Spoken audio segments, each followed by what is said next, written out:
Hey there, everybody. So, a new trailer for Battlefield 1 was released yesterday, and holy crap. If you haven't seen it yet, go check it out. I'm going to have a link for it below in the description. Oh my gosh, I can't be more excited for this game. Now, for someone like myself, I don't really play a lot of Call of Duty or a lot of Battlefield, mostly because, as fun as they are when I do play them, I tend to play shooters that are more history-based, aside from, well, Halo or Destiny. I do like a sci-fi shooter. But lately, Call of Duty and Battlefield have been sticking to present-day stuff or futuristic, which isn't bad, I'm not dissing them at all. It's just, when it comes to military shooters like those, I tend to stick around in the more historical route. So, when I heard there were rumors of Battlefield, well, at the time, what I thought was Battlefield 5, was going to be World War I, World War II, somewhere in that era, I got really excited. And then this trailer was released, and it totally confirmed that Battlefield 1 will be in World War I. Oh my gosh, I'm so excited for this. I went on GameSpot, that's where you can find this information. I'll have a link to that as well. But I found some things in there about their multiplayer that just excite me even more. And I figured I would share them. The top 5 things that excite me most about the multiplayer for Battlefield 1. So let's get started. Number 5. 64-player multiplayer battles. Holy shit, talk about a fuck ton of people. I don't know how common this is for Battlefield. I know they tend to have larger maps and more people tend to be on them fighting, but to me 64 is just... Number 4. Land, air, and sea combat. So, yeah, we are getting biplanes, triplanes, battleships, which are completely controllable, by the way, and, according to GameSpot, an expansive arsenal of handheld weapons. I am so excited to get into old-style dogfights with those. It's gonna be freaking awesome and intense. I think the possibility of what you can do from the sea to the land is going to be insane.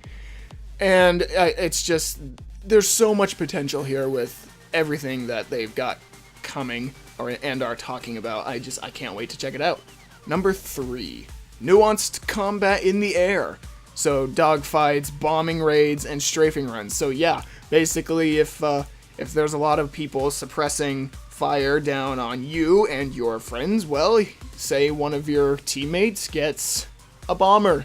Well, yeah, guess what? The people suppressing you are probably pretty fucked because you can do bombing raids on these people, and just that's gonna severely change their strategy probably for coming to attack you. And then, there's also possibility for anti-air stuff, which is going to be fabulous. That, they're gonna have to bring in, obviously.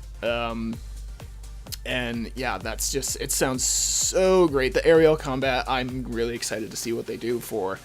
Number 2, as far as destructible maps go, I've always loved that idea.